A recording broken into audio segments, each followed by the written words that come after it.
And good morning, everyone out there. This is a great morning, and we are excited to be live. And hello, everyone. Good morning, Safety Chick, Ronke Posh. Good morning, Prophet Good Jude. morning, How are Lady Posh. Good morning, Lady Morning, Posh. Mr. Good Good morning, Tibu. morning, Good everybody. morning, Mrs. Punch. Good all good right? morning. morning, Safety Check. Good Fantastic. Morning, morning. June. Um, I don't know what's happening to the others, but we should get to have them online shortly. So, how's it been? Safety Chick, you're still off radar. I'm still afraid now. Okay, that's good. We look forward to having you back in Lagos soon. And Yes, very soon. all right, okay. So we're going to continue. And for those who are joining us across the world, we'd like to thank you for joining us. And just to give you an understanding, this is the Good Morning Education Show.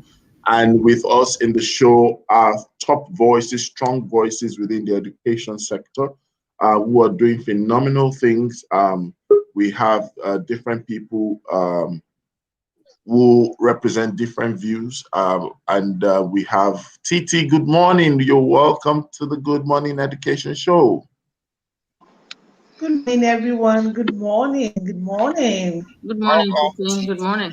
Welcome, TT. Good Good All morning, right. morning. Happy welcome. So, like I said, Thank I you. was just explaining to those who are joining us. We would like to thank them for joining us, and for those who keep up with us every day, we would like to appreciate them and thank them for joining. Please ensure that you state your comment in the comment section where you're viewing from, and as you say hello, as you drop your comment, you could also ask questions regarding the topic of the day. And we just want to appreciate you for spending your morning with us, your time with us, especially for those members of our tribe who constantly, come online every morning.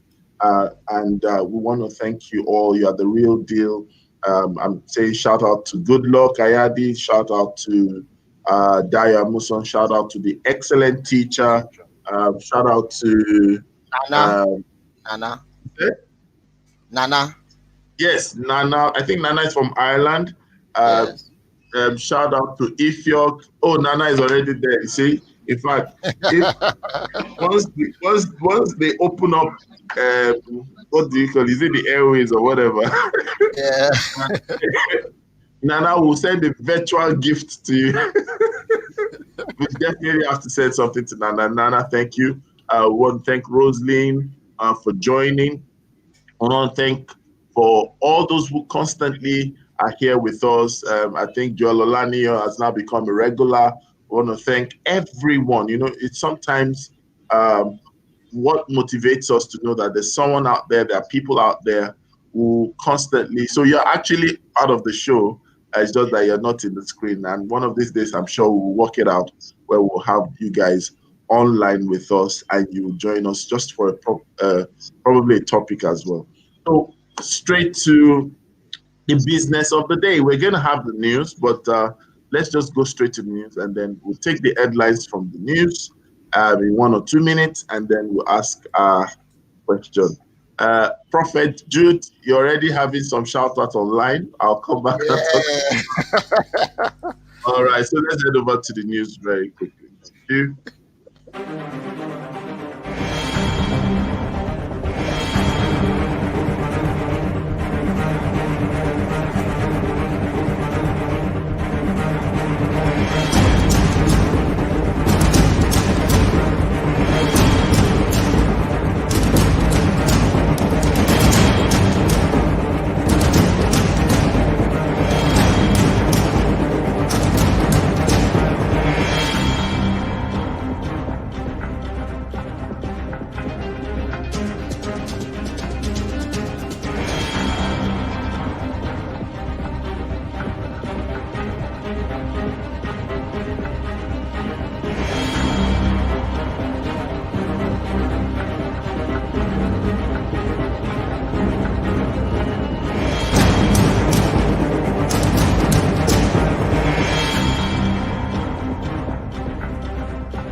Welcome back. Welcome back. And we are live on the Good Morning Education Show. We just had the news.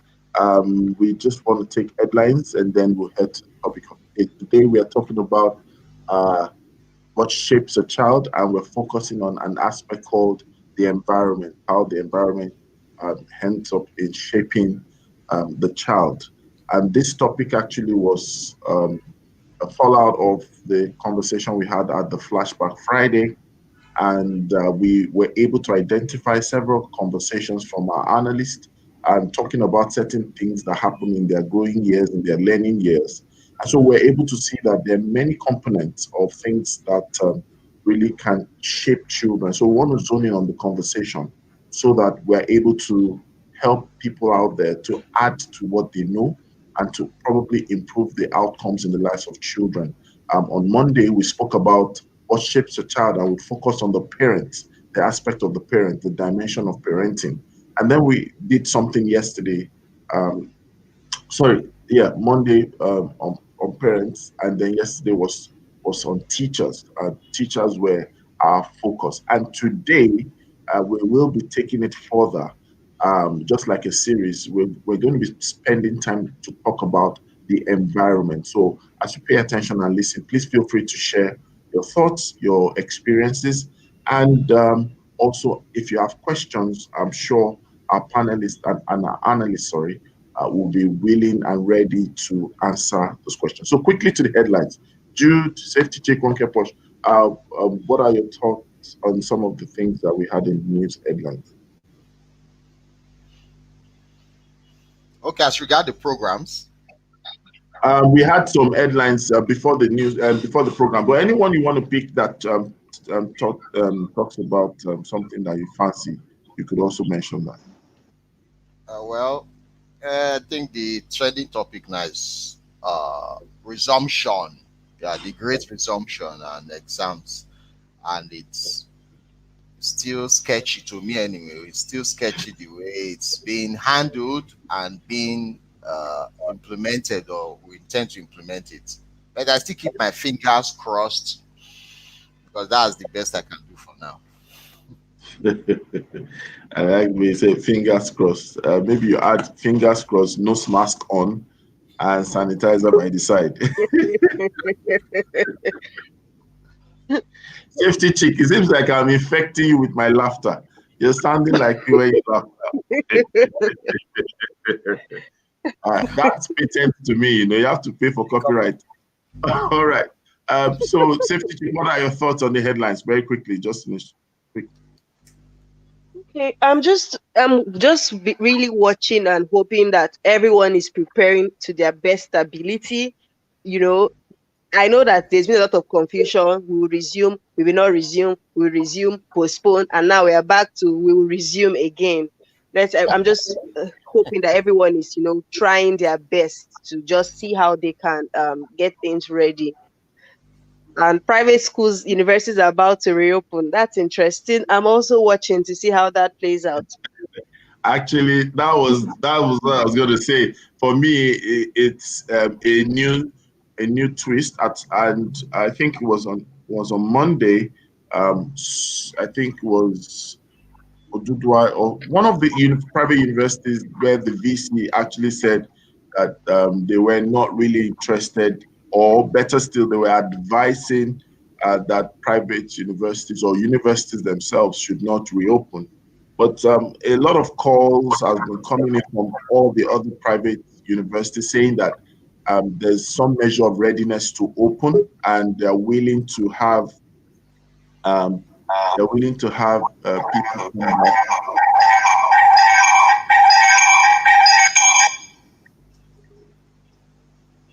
That they're willing to have their schools open. So, good morning, Rhoda. Thank you for joining. Welcome on board. So sorry. Apologies. Just 1 minute. Right. Good morning, Ronke, safety check. I'm so sorry. Good morning, Routes. Did you meet up with the headline? I want to say deadline. No, I'm sorry, I didn't. I had to change devices, so I missed most of it. Oh, okay. So we'll just go straight to the topic of the day then. So let's talk about what shapes the child. We're talking about it from the angle of the environment. And there are many questions that come to mind, especially looking at it from the fact that we have different views. And thankfully, on the show, we have people who can speak on the parent side of things, people can speak on the educator side of things, and the likes. So when we talk about environment as it plays a role in shaping a child, I think the best place to start, and I would like to ask everyone, maybe in a minute or so, to answer what is really defined as environment, because there are different school of thoughts and different kind of references when it comes to the environment. We know that the environment shapes a child, but let's help the audience understand a better perspective. What is the environment? So I'm going to start with Safety Chick. I'll move to Jude. I'll go to Ronke. Okay. I'll go to Rhoda and then Ronke and Titi. So let's have Safety Chick. What is the environment? When we say environment, what does it really mean?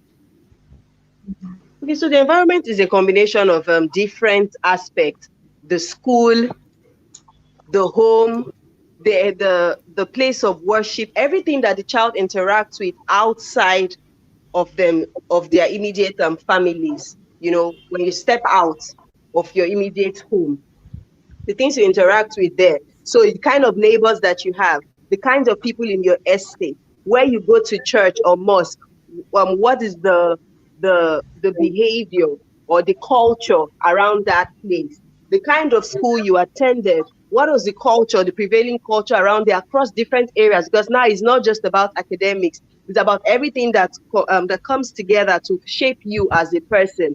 So your experiences and all that. And one of the things I really liked about Eben's story last week was he really talked about that power of the environment. So for me, all those things external to the child, most especially outside the immediate family member, that contribute to shape who you are, your perceptions, your ideas, your outlook on life, your values, it all comprises the environment, in my opinion. Thank you very much. Okay, Jude? Okay. I'll define it simply as I can. Okay, the environment to me is not the houses, the building, the structure. Though those actually defines the kind of people in that area. So I would define the environment as people, the collective mindset, the collective values, and the society makes up the environment. So it's people that makes up environments, not just the types of houses or type of building or structures in that place. It's people, and the structure or the feel of that environment is a reflection of the mindset or the values of those people. And another thing there is that collective mindset or that collective value actually sieves into the families in that environment, which also shapes that child. So it's a gradual break that people that come together to live in a particular place, they are what they accept as their value or their standards becomes the standard and majorly the value of the individual family unit, which also becomes the value of every child raised in that environment.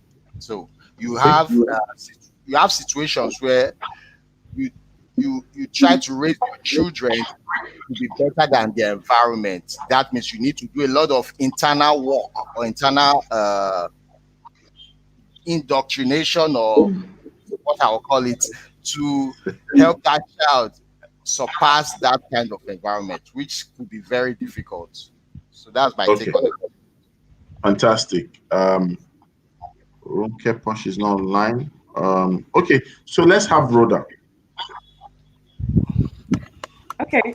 Honestly, everything that Jude and Safety Chick has said resonates very quite strongly with me, especially the mention from Safety Chick of events, example of environmental factors affecting the way a person grows up.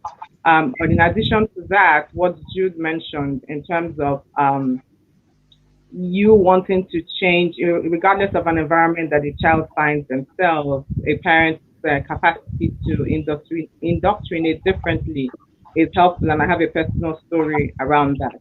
I would say that in addition to what they've said, my definition of the environment includes experiences. So because I'm in the curriculum world, I always we often say things like we always target um, experiential milestones as one of the successes of how a curriculum should be delivered. So we look at it from an experience as an experience. So I would include experiences as factors, and that's what walks directly into the world of this sort of emotional stability that a family is growing or grooming. You have examples of where there are difficult struggles with a family, regardless of how posh or okay, let me borrow your name, the environment can be. That can be very influential. Also, it could be in the world of financial stability. That also is factors into the environment. So it's a couple of experiences, sometimes not man-made, sometimes situational. Includes the environment. And so that wide spectrum around experiences, emotional stability, financial factors, and the experiences basically that you have within, when you grow up, forms a form of acculturation that could, not always, that could change the game. Awesome. So let's move to Ronkeposh. Ronkeposh, so your thoughts. Hello, Ronkeposh. Hello, Ronkeposh. Ronke, can you hear me? Her mic All right, is let me off. move to TT. Her mic is TT. Ronke, honestly, I have nothing to add. I think everyone has actually fully captured, definition of environment. I don't think there's any more I can add to that. All right, I think Ronke is back now. Okay. Ronke, I'm back. My view of environment, yes, ditto what everybody is saying. But these days we find that environment is not only physical, just like Jude had alluded to. However, we also find that the environment also involves our online world. The online world is now part of the environment of our children. What happens online really shapes what happens to a child, how they behave. As we know, we have a lot of children these days that are suicidal, depressed because of activities on social media. Their environment is not just physical anymore. It's now very cyber. So we need to include the cyber world into the environment of the child, in addition to what everybody else has said. Totally. fantastic. Thank you. Jude, you want to say something? No. I agree totally with Ronkeposh. I agree totally with her, because now we have added an extra to our environment, which is the cyber space. So it's two worlds coming together, and we have to deal with it too. Absolutely. All right. So there's a question I would like to bring up at this point, especially knowing fully well that we had interesting conversations last weekend, talking about our experiences growing up and all that. And from that conversation, I shared mine, Eben shared his. Everyone had the opportunity to share some experiences. So I want to ask this question. I know that to a large extent, there's a perception that people must have or might have about general schooling and education. But how can we raise a happy child, but then not just a happy child, but a happy and a skilled out? How do we raise happy and skilled children? Taking into the context of fact, the environment that we're mentioning, that we're speaking about. So I'd like us to look at it from that. And I would really want to hear Rhoda's perspective first, because I know that Rhoda is always particular about the place of the curriculum and all the rest of it. So, Rhoda, please, is it possible first? And then, if it's possible, how do we get to achieve this? So, like I said, I have a personal story around, growing up in an environment that could have been different for us, and the trajectory could have been different, for me, in fact, for me and my siblings. The story is that we lost my dad when I was really young, and it was tough for my mom. And I say that all the time, and every time I say it, it's almost as if, oh, how are you saying it? I always try to not break down when I do it. But I grew up with a fantastic woman who, look, my environment could have been different, like everybody else where I grew up. And let me not use everybody else because it's too much of what's it called, an absolution, and we should never speak in absolution, an absolute. To answer your question directly, yes, it's possible. If the level of condition in the environment is different. My mom did a great job at conditioning us when she knew that the environment was going to be a bit lethal for us to continue. What she would do is traditionally just like take us out for months, somewhere else, of many things that I may not be able to share, but somewhere else that was saying that, and for those experiences, for those long holidays, for those weekends, for those, I don't know, any of those kinds of experiences, we were taken somewhere else. We were literally taken somewhere else because she wanted to protect us from the environment, and she didn't want it to be a thing that was going to factor into our lifestyle as we grow up. So another thing that my mom did a great job at was, we're very spiritual in my family, and my mom always had a positive word for every single thing you did. In fact, now I ask myself, we must have been bad somehow, like I don't even know how it's possible that everything we did was right to my mom. We grew up with that level of positivity. My mom told us that we could be anything we wanted to be, anything whatsoever. And that is, whatever it was that we put our mind to, we're going to achieve it. But she knew, regardless, that we're going to be very successful. Her words, every time. So, I mean, from a home, I think I'm speaking from a home perspective, well, our stories should have been different. Our story should have been different, but, just because we had a home, regardless of, like Jude said, it wasn't the building, it wasn't the area, it wasn't any of those. But she took strategic steps, of course. When it came to foundational education, everybody else was going to public school. She said, no, I would do anything to make sure that these people get something different. So, when it comes to, I'm sorry for ranting, but when it comes to, is it possible? Yes, straight answer. It is. Can it be difficult? Yes, it takes. Not everybody has. She herself came from a background like that. Her parents were so well educated. They were her parents received they were the first recipients of colonial education. I think I can remember. I don't know if I'm defining well. Well lettered people. They write us letters and stuff. From the village and all. But yeah, let me stop. Possible, yes. Okay. It can be difficult. So, Jude, you want to say something? Okay, yeah. I'm not as how will I put it? Let me not say opportune, but I'm not as exposed to private education as most. I schooled publicly, primary, secondary, high institution, all public school, and it was quite an environment anyway. But the truth is that my parents were able to indoctrinate us not to be like to take the decadent part of the society or the environment we found ourselves, because it was very strict.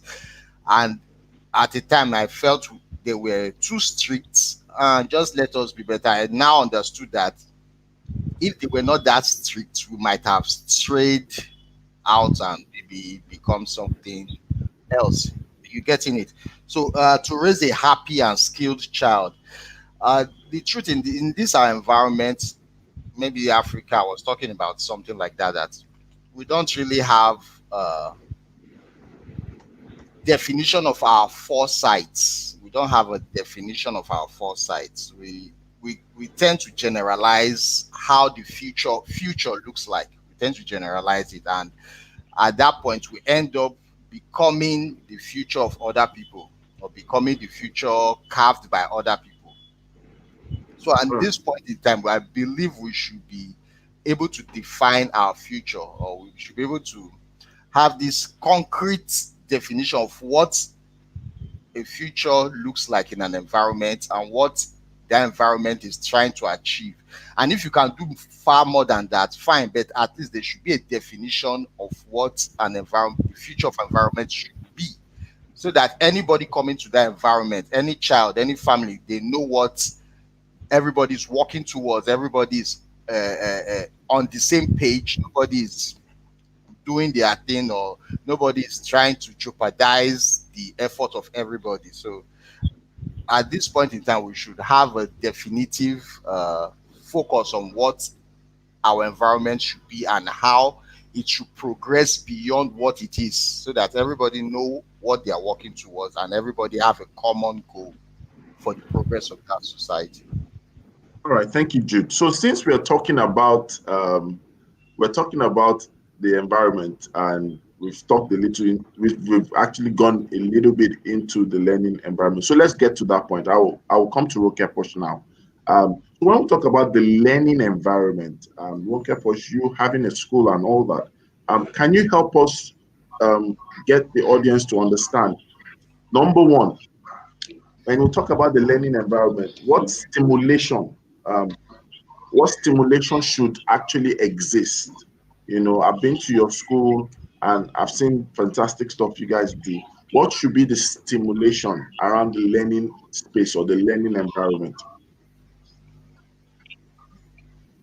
Well, stimulation is a complex word for me this early morning, so I'm not really sure if I will answer the question, but I will, as you intend, but I will try. For a child to thrive in an environment, there needs to be freedom.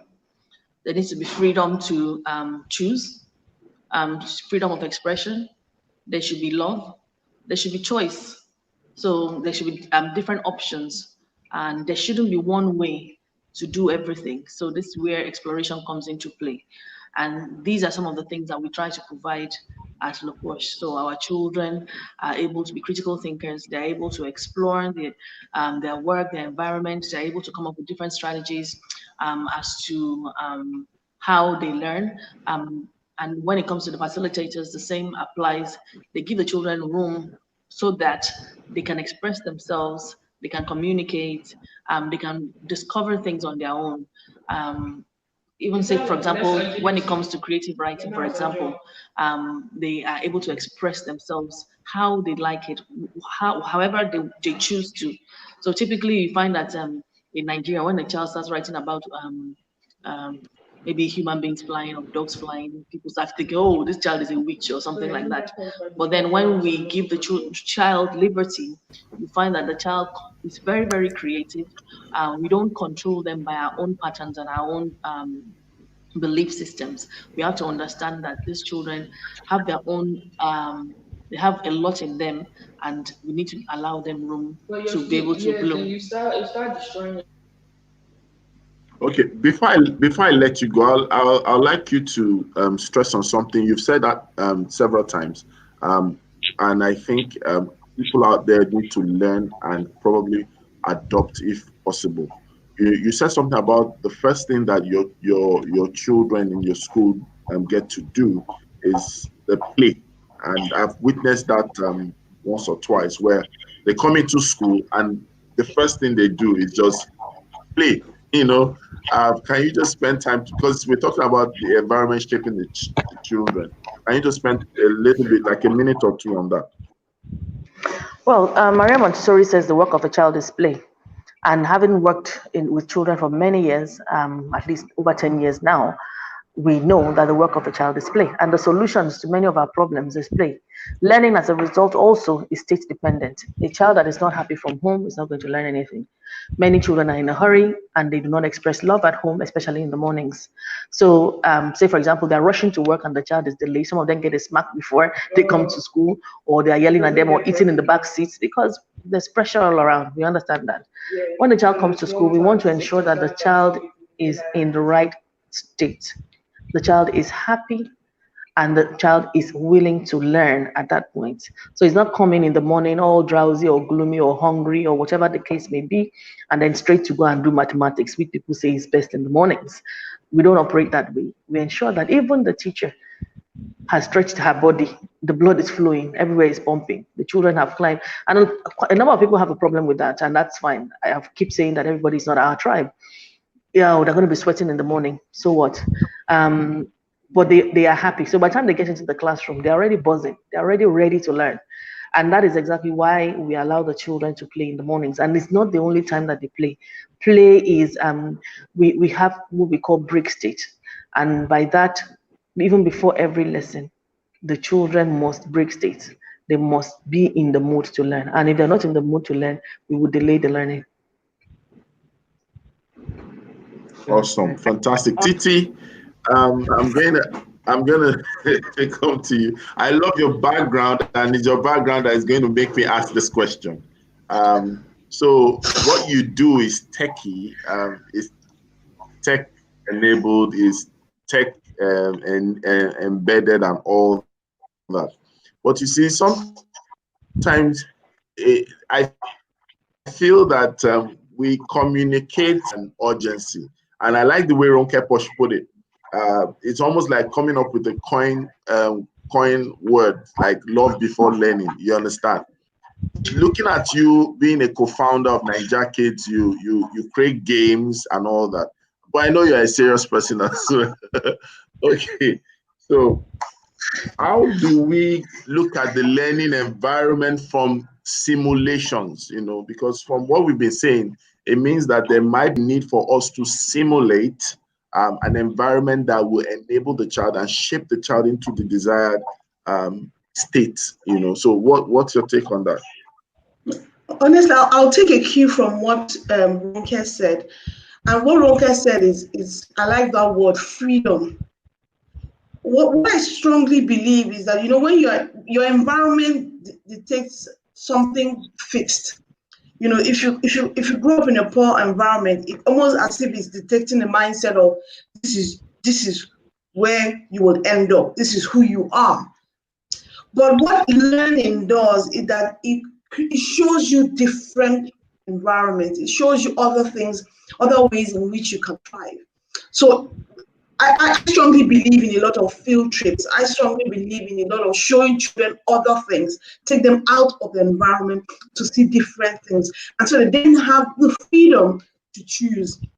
But if you put them in a particular environment, they feel that it can only be this.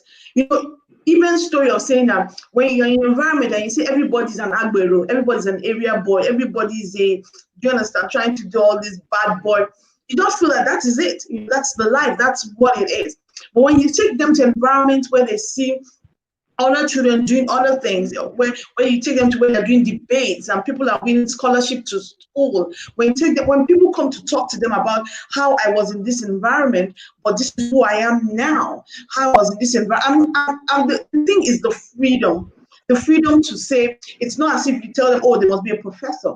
No, someone comes and says, you know what, I grew up in this environment, but I later became a successful athlete. I later became a successful writer. I became a successful author, actor in Hollywood movies. You know, so those narratives, it gives them various options, begins to shape their mindset. It's a bit of learning. So it's like when you listen to other people's stories and you realize that, all the rags from riches story, you realize that, it changes your mindset. It lets you know that you are not the person of your environment. So that's the kind of stimulation that's also happening. When you see people, they're not only doing 419 and all you know is you grew up with Yahoo boys, and you see other people that are also, self-made, that have done things through the legal. It begins to shape your mindset.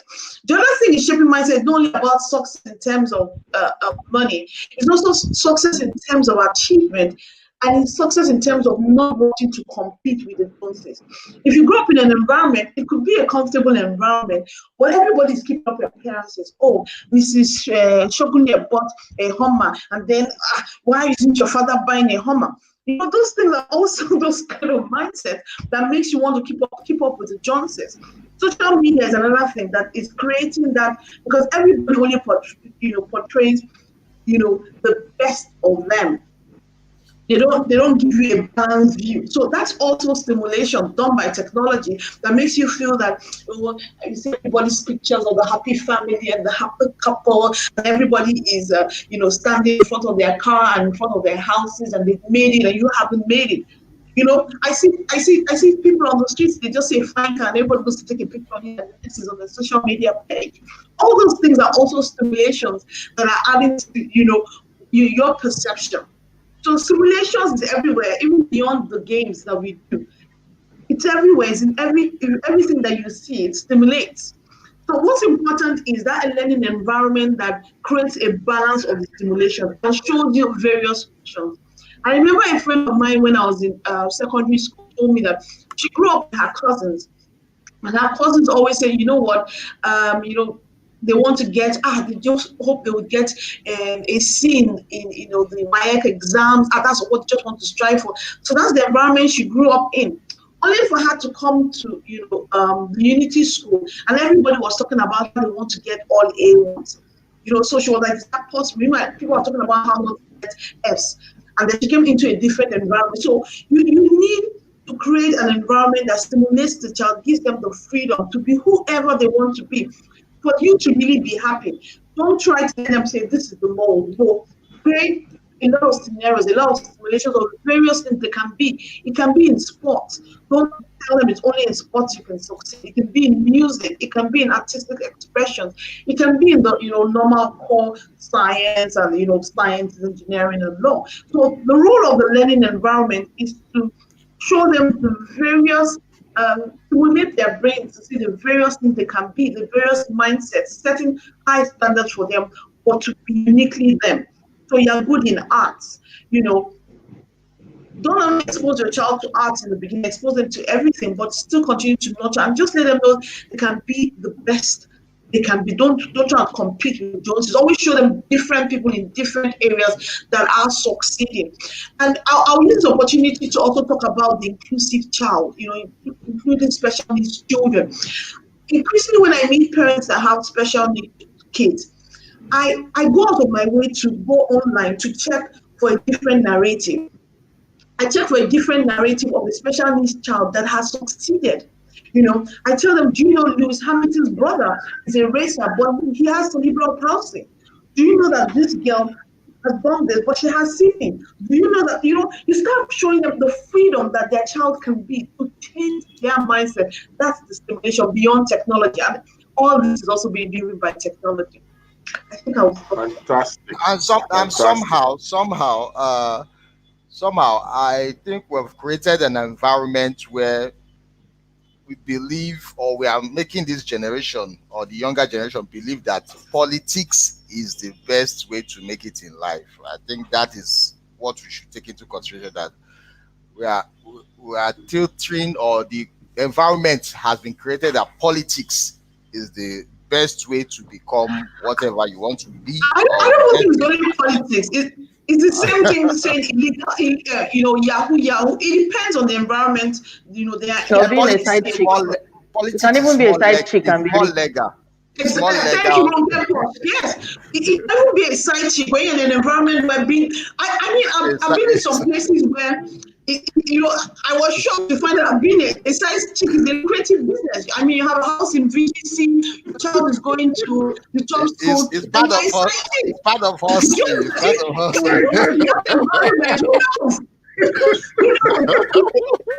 You know, I love the freedom of being my own woman, and then it's being a side chick. They're laughing wrote to me. So you have to show them Okay, yeah, me. Okay, is right. So the daughter of that woman is going to grow up thinking that that's the way to go, unless her mom is intentional in showing her the various options. So we need to understand that, you know, your environment is the one that starts the situation. But our roles as educators, our roles as parents, is to try to show them a lot. My son is into football. Absolutely. As far as he's concerned, that's the only way to make it. Mommy, I don't want to go to school. Once I'm 15, please register me for academy. Once he's 15. When I talk about secondary school, he says no, he doesn't understand what I'm talking about. He wants to, because who are his role models? Messi, Ronaldo, and everything. He's telling me of the tattoos he wants to get. This son I'm talking about, he's 9. Because successful people in his mind have tattoos. He wants to color his hair because who has color hair? So our roles, you know, as parents, is to show them a myriad of people, not just one person. You know, show them. You know, Titi, I'm happy you talked about role models. I'm very happy you talked about role models, because what I believe is that we should be our children's role models. The ideal typical parent is your child wants to be like you. It really blessed my heart when my daughter was asked who her role model is, and her number one role model is her mom. When children in the class are asked, who is your role model? They don't want to be like their teachers. Why? Because they do not represent what that child is. It's something desirable to that child. Yeah. So that's where we need to rebrand the teacher, and that's what I try to do in my own space as much as I can. Having said that, we really cannot give what we do not have. I'll give you an example. So this morning now, as soon as I finish here, I'm going online because I want to record a video. Why do I want to record that video? The video is about the Black and White Challenge. We may know about the Black and White Challenge that have been going around of late. So I've been having very deep conversations. People have sent me, even Rhoda was part of the conversation yesterday on Instagram. On Facebook, the same thing.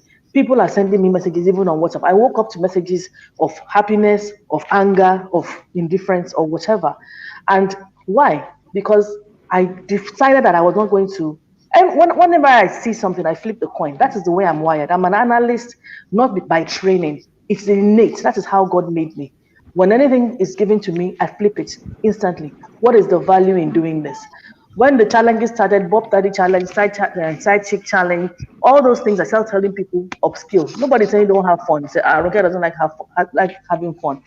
So when this thing happened, for me, everything is a learning opportunity. I took it and I said to my daughter, they're saying women should empower women, put up a picture. My putting up a picture, how does it empower you as a woman? People had very brilliant perspectives. Oh, I've not connected with my friend. When I thought about her, I tagged her and I blah, blah, blah. It's all good. And nobody's saying there's anything wrong with that. But what exactly was my own, let me call it an issue, whilst it's not an issue, words are just failing me this morning. I said to myself, if we really want to empower ourselves, we need to start from the home. We are the first environment that the child encounters. We must teach our children this love. We shouldn't grow up and be saying, love this person, love this person. It should be a culture. It should be something that we are doing all the time. We should teach our children to compliment others. We should teach our children to call. I can remember my daughter telling me one day that when she started her own YouTube channel, that a friend of her wrote her a note and said, I'm so proud of you, Daddy. These are 14-year-olds. I'm so proud of you about your YouTube channel. She put it on her Snapchat stories. 14-year-old.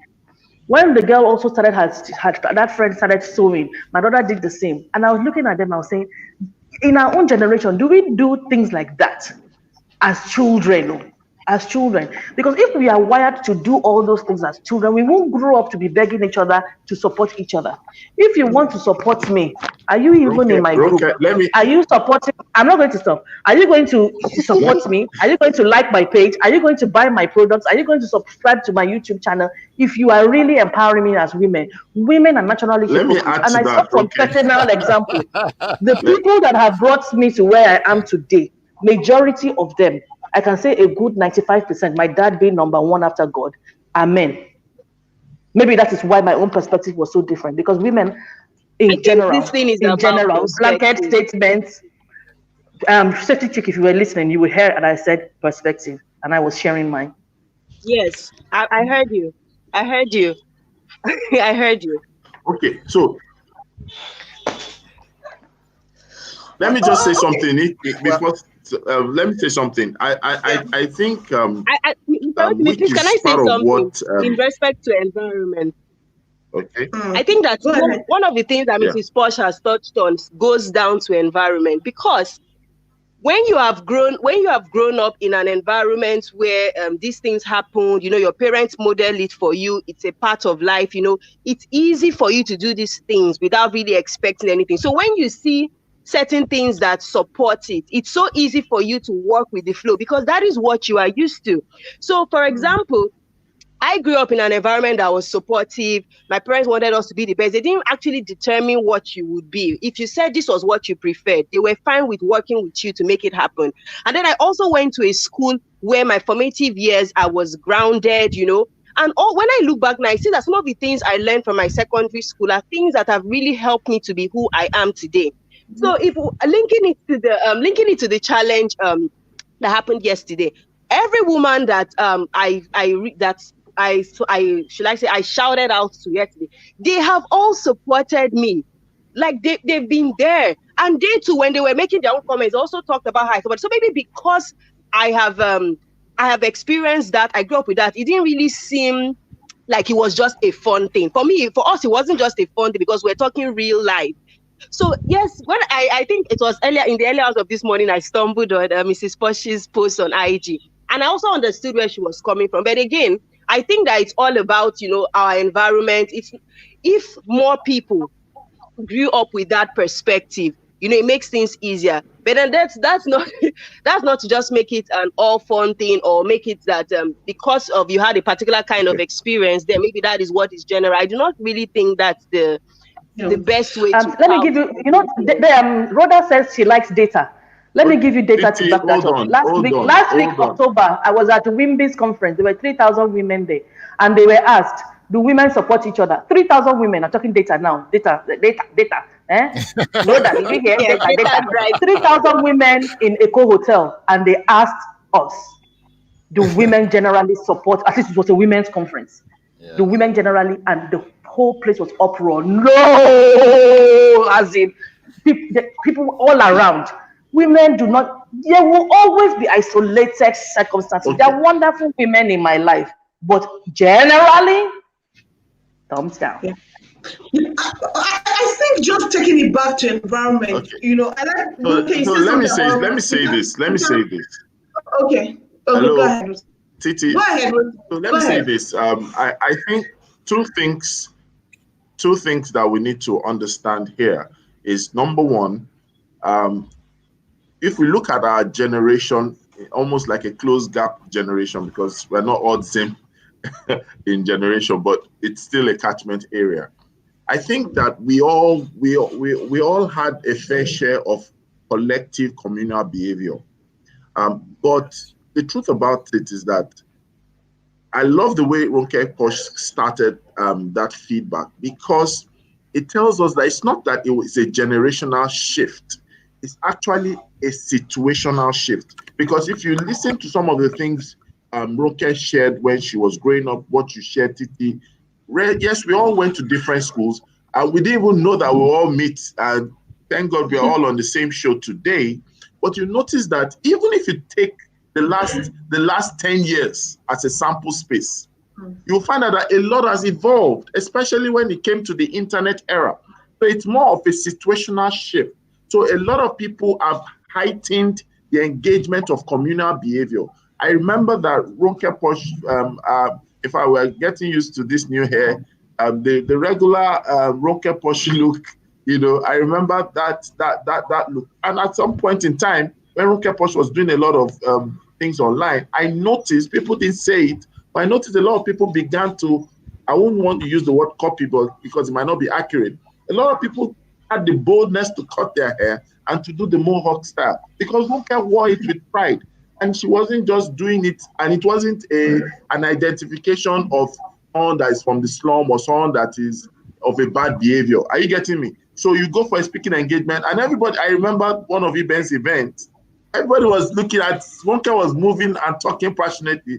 Everybody was moving, you know, the head was going to the left, the right, and people were just looking at the head, you know, was on the brain and poise. Brain and Posh, and thankfully her name is Posh. So you see that a lot of us have caught the bug of communal behavior, but the issue, especially around the things that we are seeing in today, and not just about a challenge or not a challenge, is the messaging, right?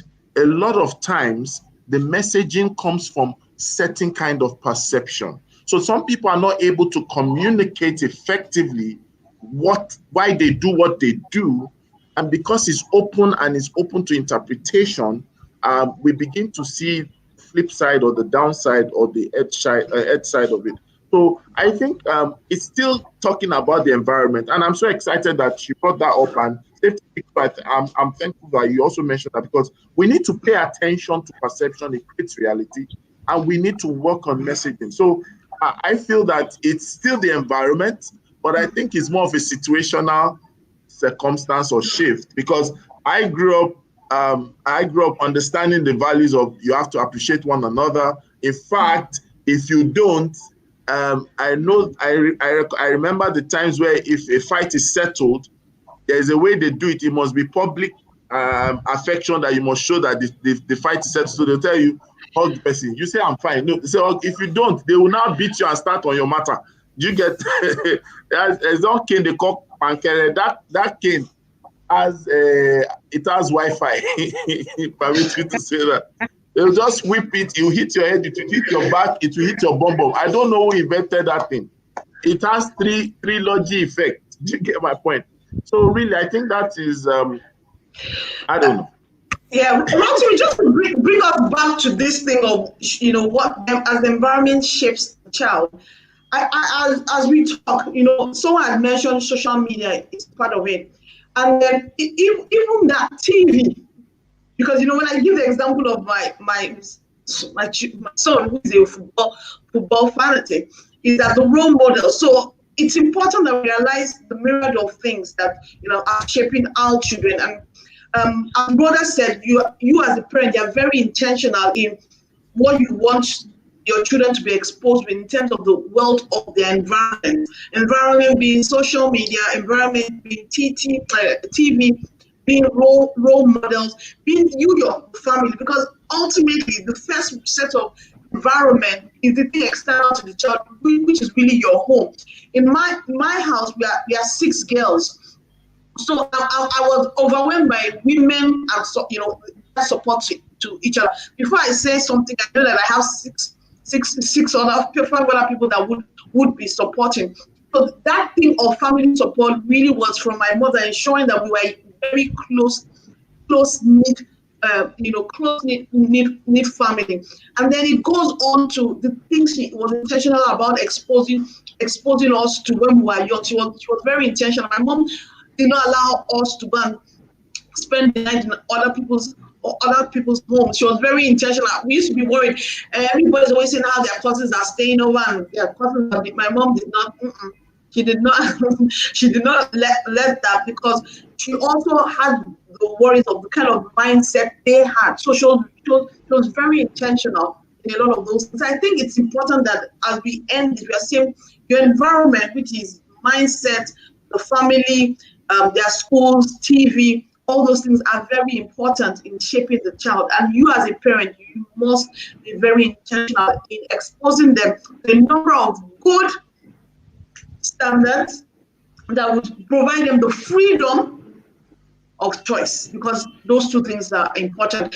And no matter the child, special needs or not, there is there's a future beyond what you can see. It's your role as a parent to go and look for the better narrative to be exposed to, and also your children. Okay, take on fantastic. that. Rhoda. Okay, Jude. Okay, taking on that, I think sometimes we should look at some things that are what they are. And I'll always say, money is not good. Money is not evil. It is just amoral. It's not moral or immoral. So it's what you do with money. The same thing with social media, the same thing with the internet. It's neither good nor evil. It's what we do with it. So whatever we see that comes up on social media is basically who the person is, or who the people doing it is naturally.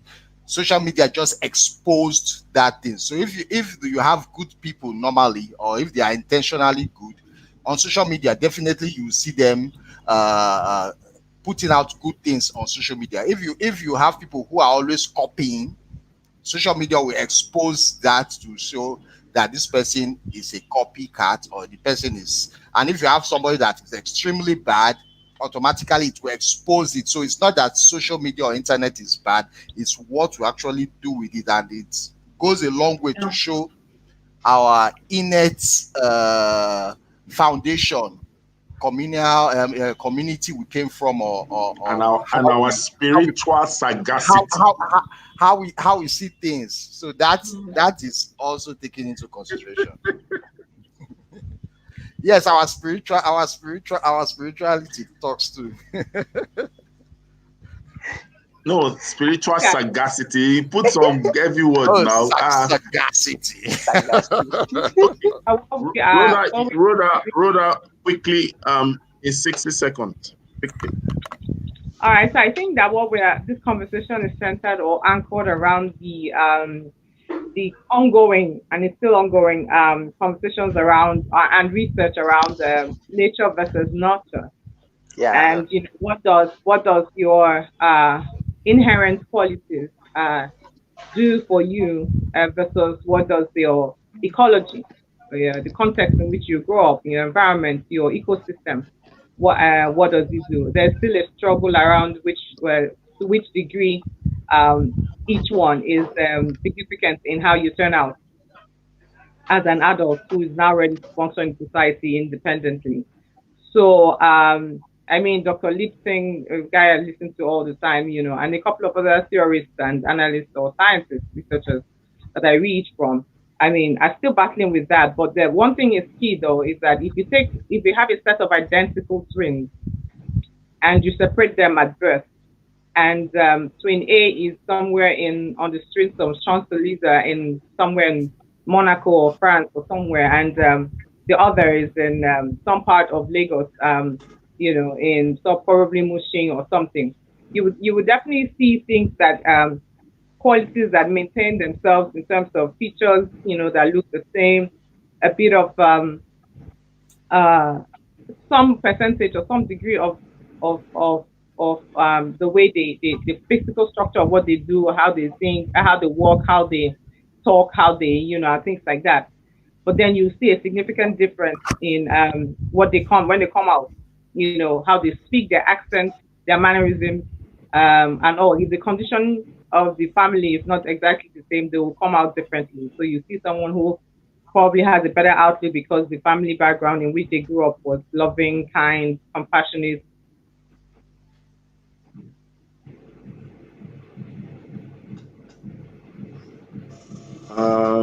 Rhoda? All about fights, and once there's an extremity in both places, you definitely see the outcomes to be different. So the conversation around that is the outcome in terms of who the individual becomes. Is the person bullish? Is the person confident? Is the person kind? Is very generous? Is the person compassionate? Is the person hardworking? And those things that naturally just begin to shape who we become as adults and who contributes to society. So I'd say yes, the environment has a significant, and even if it's still a 50% degree, that is something incredible You know, we often talk, you see the glass half full, half empty. But these things, you know, do characterize the environment does characterize how we come with as we become shaped. And that's why, you know, in this time of social media and in particular, in spite of all these opportunities for people, it's still a conversation that delves into how well have you raised your child. My son can't be bothered for social media, right? He can't be bothered. But one of the twins can, and this is the same home, you know, and you know, sometimes you try as much as possible to try to create an environment that structures the way that children see themselves, whether they're confident or whether they're not, because confidence is a critical factor in growing up. But then, in spite of nurturing the same environment, we still have people who we still find that their inherent quality of a person, the one that nature has given, you know, often plays a very significant role as well. So conditioning is key, but those two is still the argument still on the table. Thank you so much, Rhoda. I think we just have to read comments and then draw cut into this episode of today. And Safety Chick, if you're there, could you help us? Odetola actually is in the building, and I didn't even notice that. So, Okay, sir. so Ebenezer. All right. So, Safety Chick, just read the comments for us. We'll just take like 3 or 4, and then our final thoughts or final words, All right. and then we'll call it a day. Okay, Florence says nature versus nurture. Next comment, please. Nana says, Ronke Posh. Were all women represented in that conference? Perhaps a great percentage of the women were Nigerians. We can't use our own personal or one experience as a basis for a fact. Data has to be unbiased, so you really can't use your experience if there wasn't a spectrum of representation. If you know WIMBIS, you will know that it's international. Nana again. Titi, thank you. Someone has mentioned children with special needs today.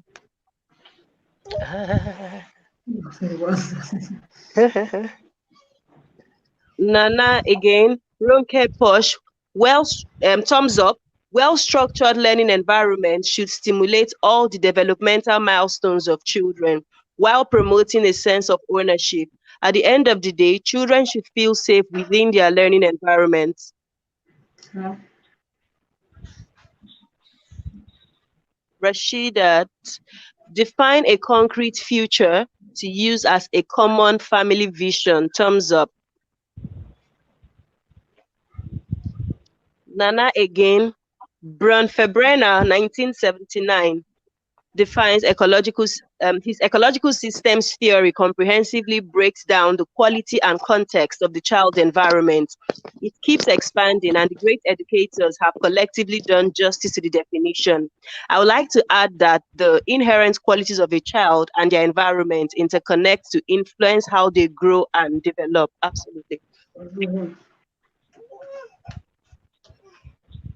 Retimi Egitai, okay, from Jude Ashedu. The environment is much more than buildings. Individuals are part of the environment.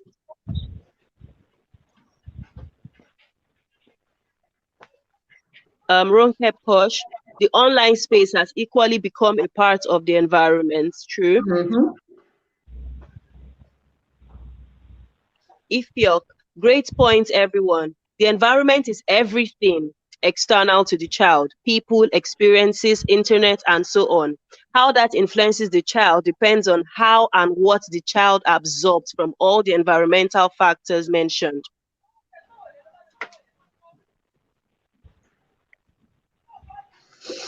Tim, okay, Rhoda, the whole conversation evolves around the concept of nature versus nurture. Okay. Okay, so that's all we can take for today. So let's just have in 10 seconds our final words, and we'll go from Jude, Titi, Eben, Safety Chick, Ronke Posh, and Rhoda. Okay, I'll say in as much as we have our environmental influences in our lives, I think the the bulk of the work is on the internal environment of the child. That should be, if that is solid, definitely it will overcome any external influences on that child. Okay. Thank you. Next person. I will say be as an educator, as a parent, try to create the best nurturing environment that will help your child be the best they were meant to be.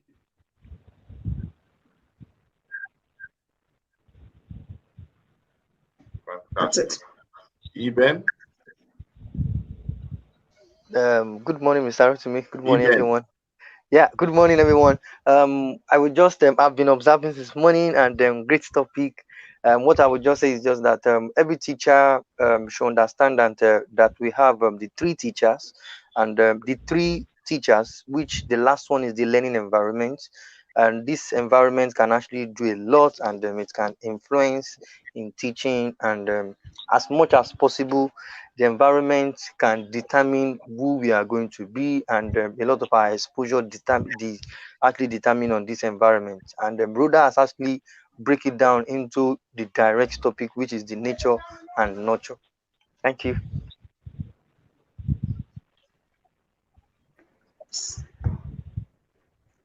Safety check. Safety check. Okay. Yeah, so for the environment, I would say that we must all be very deliberate from the home front, because the children we're going to be releasing to the public have to start from somewhere before they go out and mix with other people. Let's make our home environment a loving atmosphere that would make us to raise well-rounded children. My mom is my role model, even though she's not alive anymore. I've taken a lot of things I learned from her into all aspects of my life, and I know I'm going to use part of them in raising my children, because she was able to create that fun atmosphere, and she demonstrated and carried a lot of qualities that make me know that this is the kind of woman I want to be, and then even more. So we must start from the home front to ensure that we are loving, we are supportive, and then from there our children go out and spread their light to wherever they find themselves. We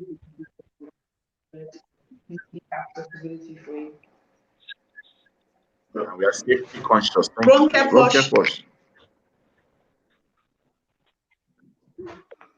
A couple of things. We are all programmed individuals, and our environment programs us. What we do, what we say, is as a result of our programming. Our value systems, our perspective, whatever we think, are all part of our environment. Whatever you say is wrong, is correct. We are all correct in life. There's no argument about it. Even a murderer is correct, because at the time that they're doing it, they have a reason for doing it. We are all correct. We are all right. It's a matter of perspective. And we must all know that as long as we're not breaking the law, we are all correct. We don't need to drag anything. We are all programmed to believe what we want to program, what we want to believe. If somebody else comes into this mix, just like I invited a lady to come and talk about sex on my show, and she's just scattered the whole show, and scattered in a constructive way. She was very correct, and I invited her on purpose. We are all correct in everything that we do, as long as we're not breaking the law. That is our environment. A murderer is breaking the law. I mentioned, I said, as long as you're not breaking the law. I mentioned that. That's what I said. That's what I just followed up with that. All right, Rhoda. So for, exercise, and I guess that's the language of play in a way. It's something that's critical in the way we grow up, and I think that, like many others have mentioned, the combination of and I love Ronke's Posh's intro. A combination of play. Play is the work of a child. Play is the work of any individual. If you ask me, I think there is no us without play. I honestly, when you see someone who doesn't play, sometimes you ask yourself, what does play look like? You begin to worry. But for me, I would say that we should give everybody a chance to play. Especially for educators, if I was to give a child to education, I'd say, play-based learning is definitely something that you want to go with, in trying to play your own part in nurturing the environment for the child across all grade levels. And this has nothing to do with early years or primary, including secondary. And because, one thing about play is that it exercises the brain. And when your brain is exercised, it optimizes your mindset and makes sure, and what it does is improves the alertness of the person, improves their attention, improves their motivation. It also encourages, prepares them and encourages their nerve cells to bind with one another. And that is a kind of like a cellular basis for logging in new information. So we need to allow that to permeate within our classrooms. To be honest, I had a lot of play growing up. I had a lot of choice growing up, and these have characterized who I am, my career path, my confidence level, my character, and even and my competency. And I like to tinker around with things and play around it and smile around and joke around it and exercise my brain with it. So whatever you can do as an educator to make sure that the play-based approach to learning, where children, there's gamification, there's all kinds of things, and then confidence building. One thing we need to do to help children in our classrooms is to build their confidence. Make them feel that they are valid members of that environment. And once you amplify their validity, everything is fine.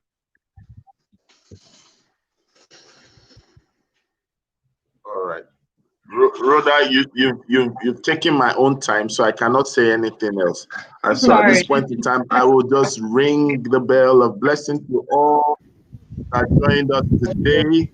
I'm going to thank everyone, our analysts. Thank you so much. Hey, my thank you so much. Thank you for showing up today. And thank you, everyone. Next week. Thank you. Why you're pressing us? Why you're pressing us? See you tomorrow. See everyone tomorrow. See you tomorrow. Bye. Bye. Send me some biscuits and coffee. Safety take. Okay, I want my Rhoda, my chair. Jude.